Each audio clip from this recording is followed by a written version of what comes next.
بس ایک تو نشانات میں اضافہ ہوتا ہے، جیسا کہ ہم مسیح موعود علیہ الصلوۃ والسلام کی زندگی میں دیکھتے رہے کہ اللہ تعالیٰ آپ کو جو بات بھی الہاماً یا رویا صادقہ کی صورت میں بتاتا رہا، ان میں بھی آپ کے ابتدائی دور میں اور ہر آنے والے وقت میں اضافہ ہوتا رہا، جس کے اپنے اور غیر کثرت سے گواہ ہیں۔ مثلاً آپ نے اپنی زندگی میں تعاون کی مثال دی ہے کہ شروع میں یہ نشان کے طور پہ ظاہر ہوا، بہت معمولی نشان تھا، تھوڑے علاقوں میں ظاہر ہوا اور پھر پھیلتا چلا گیا اور پورے ہندوستان کو اپنی لپیٹ میں لے لیا۔ لیکن جیسا کہ آپ نے فرمایا تھا کہ بعض باتیں میرے اس دنیا میں جانے کے ساتھ مقدر ہیں، یعنی اس کے بعد ہوں گی، جو جماعت کی تائید میں ہوں گی، جن کا خدا تعالیٰ نے وعدہ فرمایا ہوا ہے، اور قدرت ثانیہ جو خلافت کا دور ہے، ان میں ان باتوں کو پورا ہوتا تم دیکھو گے۔ اور ہم دیکھتے ہیں کہ اللہ تعالیٰ نے آپ سے جو یہ وعدہ فرمایا تھا کہ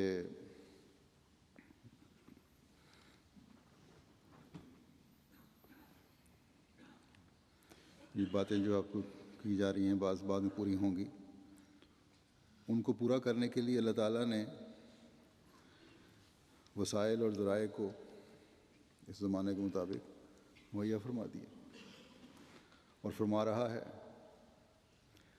یہ اللہ تعالیٰ کی سنت ہے کہ بعض کام اللہ تعالیٰ اپنے انبیاء کی زندگیوں میں پورے فرماتا ہے اور بعض ان کے جانے کے بعد پورے فرماتا ہے، لیکن انبیاء سے جو وعدہ ہوتا ہے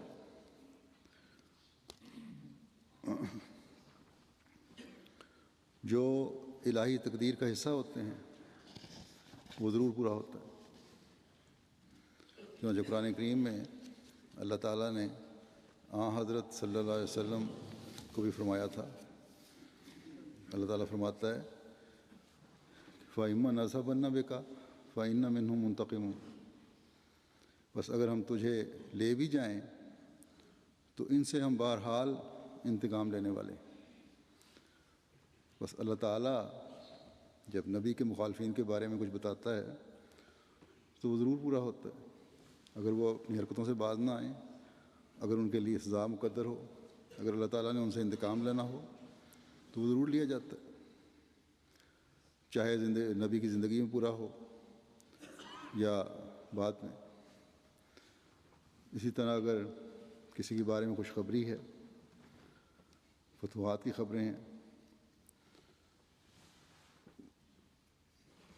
اگر اس کی اطلاع اللہ تعالیٰ دیتا ہے یا اپنے نبی سے الفاظ کہلواتا ہے تو وہ بھی پوری ہوتی ہیں، کچھ زندگی میں اور کچھ بعد میں۔ چنانچہ جب حضرت صلی اللہ علیہ وسلم نے سراقہ کو کسریٰ کے سونے کے کنگن کی خوشخبری دی تھی تو اصل میں اس ایران کے اسلام کے جھنڈے تلے آنے کی خبر تھی، جو حضرت عمر کے زمانے میں پوری ہوئی اور سراقہ کو کنگن پہنائے گئے۔ بس نیکی اللہ تعالیٰ کی تقدیر کے مطابق پہلے آہستہ آہستہ پھیلتی ہے اور پھر دائرہ وسیع تر ہوتا جاتا ہے۔ نبی کی فتوحات آہستہ آہستہ شروع ہوتی ہیں اور پھر دائرہ وسیع تر ہوتا چلا جاتا ہے، اور جب دائرہ وسیع تر ہوتا جاتا ہے تو اللہ تعالیٰ کی تقدیر بھی ان کو پورا کرنے کے لیے پہلے سے تیز اور بہتر حالات پیدا کر دیتی ہیں، اور ذرائع اور وسائل مہیا ہو کر پھر ان میں تیزی آتی جاتی۔ ہمیں یاد رکھنا چاہیے کہ خدا تعالیٰ کوئی محدود طاقتوں والا نہیں ہے، اگر وہ چاہے تو نبی کے زمانے میں بھی نبی سے کیے گئے تمام وعدے اور فتوحات کو اس زمانے میں اور اس کی زندگی میں پورا کر سکتا ہے، لیکن اللہ تعالیٰ چاہتا ہے کہ بعد میں آنے والے بھی ان فتوحات اور انعامات سے حصہ لینے والے بن جائیں۔ بس اس زمانے کے تیز وسائل ہمیں اس طرح متوجہ کرتے ہیں کہ ان کا صحیح استعمال کریں، انہیں کام میں لائیں اور صحابہ کے نقش قدم میں چلتے ہوئے زمانے کے امام کے معین و مددگار بن جائیں اور مددگار بن کر اس کے مشن کو پورا کرنے والے ہوں۔ تیز رفتار وسائل اس طرف توجہ مبذول کروا رہے ہیں کہ ہم اس تیز رفتاری کو خدا تعالیٰ کا انعام سمجھتے ہوئے اس کے دین کے لیے استعمال کریں۔ اللہ تعالیٰ نے جو یہ فرمایا ہے کہ والناشرات نشرا، اور پیغام کو اچھی طرح نشر کرنے والوں کو بھی شہادت کے طور پر پیش کیا جاتا ہے۔ یہ پیغام وہ ہے جس کے لیے خدا تعالیٰ نے حضرت صلی اللہ علیہ وسلم کو مبعوث فرمایا۔ وہ کامل اور مکمل دین جو تا قیامت قائم رہنے والا ہے، اور اس زمانے میں اس دین کے احیاء نو کے لیے حضرت مسیح موعود علیہ الصلوۃ والسلام کو مبعوث فرمایا ہے۔ بس خدا تعالیٰ نے اس نشر کے اس زمانے میں جدید طریقے مہیا فرما دیے ہیں۔ حضرت صلی اللہ علیہ وسلم کے صحابہ کے پاس آج کل کے وسائل اور جدید طریقے موجود نہیں تھے، اس کے باوجود انہوں نے تبلیغ اسلام کا حق ادا کر دیا۔ آج کل ہمارے پاس یہ طریقے موجود ہیں، اور حضرت صلی اللہ علیہ وسلم کے غلام صادق کے زمانے میں یہ مقدر تھے۔ اللہ تعالیٰ نے اس کی پیشگوئی بھی فرما دی تھی۔ یہ آیت جو ہے یہ پیشگوئی ہے، جس کا جو دوسری جگہ اس طرح ذکر ہے۔ اللہ تعالیٰ فرماتا ہے وَإِذَا الصُّحُفُ نُشِرَتْ، یعنی جب کتابیں پھیلا دی جائیں گی۔ بس ایک تو یہ زمانہ کتابیں پھیلانے کا ہے جو مسیح موعود کا زمانہ ہے، اور اس وجہ سے مسیح موعود علیہ الصلوۃ والسلام نے روحانی خزائن کا ایک بے بہا سمندر ہمارے لیے چھوڑا ہے، اور اس کی اشاعت آپ کے زمانے میں ہوئی، آپ کے زمانے میں ہوئی۔ آپ کے صحابہ نے بھی اس کو پھیلانے میں خوب کردار ادا کیا۔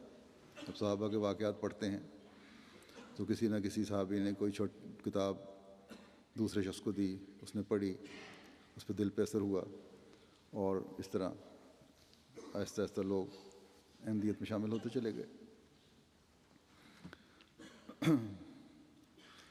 اور ایک قربانی کے ساتھ ان لوگوں نے یہ کام کیا، جیسا کہ اسلام کے دور اول میں صحابہ نے کیا تھا۔ اور پھر یہ لوگ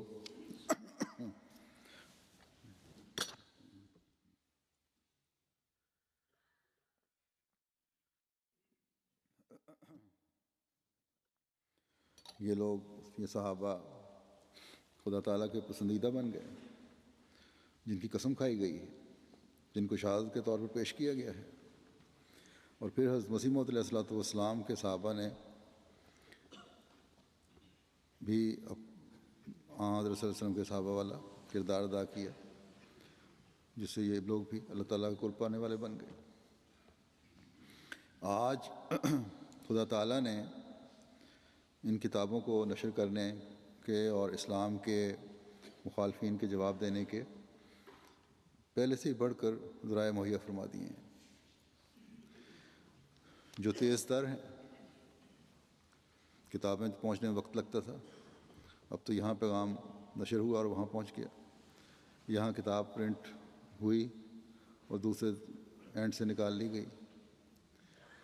آج حضرت مسیح موعود علیہ الصلوۃ والسلام کی کتب، قرآن کریم اور دوسرا اسلامی لٹریچر انٹرنیٹ کے ذریعے، ٹی وی کے ذریعے نشر ہونے کی نئی منزلیں طے کر رہا ہے. جو تیزی میڈیا میں آج کل ہے، آج سے چند دہائیاں پہلے ان کا تصور بھی نہیں تھا. بس یہ مواقع ہیں جو خدا تعالیٰ نے ہمیں عطا فرمائے ہیں کہ اسلام کی تبلیغ اور دفاع میں ان کو کام میں لاؤ. یہ اللہ تعالیٰ کا فعل ہے جو یہ جدید ایجادات اس زمانے میں، اور اس کا فضل ہے یہ جدید ایجادات اس زمانے میں ہمارے لیے اس نے مہیا فرمائی ہیں. ہمارے لیے یہ مہیا کر کے سہولت پیدا فرما دی ہے تبلیغ کے کام میں. اور ہماری کوشش اس میں یہ ہونی چاہیے کہ بجائے لغویات میں وقت گزارنے کے، ان سہولتوں سے غلط قسم کے فائدے اٹھانے کے، ان سہولتوں کا صحیح فائدہ اٹھائیں، ان کو کام میں لائیں. اور اگر اس گروہ کا ہم حصہ بن جائیں جو مسیح محمدی کے پیغام کو دنیا میں پہنچا رہا ہے، تو ہم بھی اس گروہ میں شامل ہو سکتے ہیں، ان لوگوں میں شامل ہو سکتے ہیں جن کی خدا تعالیٰ نے قسم کھائی ہے. MTA کی تقریب پر میں نے انہیں یہی کہا تھا کہ آج MTA کا ہر کارکن، چاہے جہاں بھی ہے وہ کام کر رہا ہے دنیا میں یا یہاں کام کر رہا ہے، کسی بھی کونے میں ہو، وہ حضرت مسیح موعود علیہ الصلوۃ والسلام کے پیغام کو دنیا کے کناروں تک پہنچانے کا کام کر رہا ہے.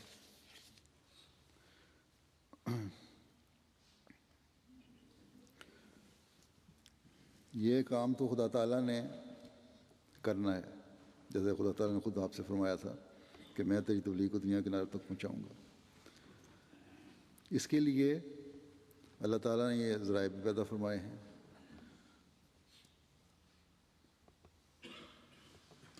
کہ آپ کا پیغام دنیا کے کناروں تک پہنچے. بس یہ خدا تعالیٰ کی تقدیر ہے، اور یہ تمام ایجادات اس کی شہادت دے رہی ہیں. لیکن ہم اس سوچ کے ساتھ اگر یہ کام کریں کہ ہم اس تبلیغ کا حصہ بن کر خدا تعالیٰ کا قرب حاصل کرنے والے بھی بن جائیں اور یہ دیکھیں اپنے آپ کو ہم آیا بن رہے ہیں کہ نہیں، تو تبھی اس کا صحیح حق ادا ہوگا.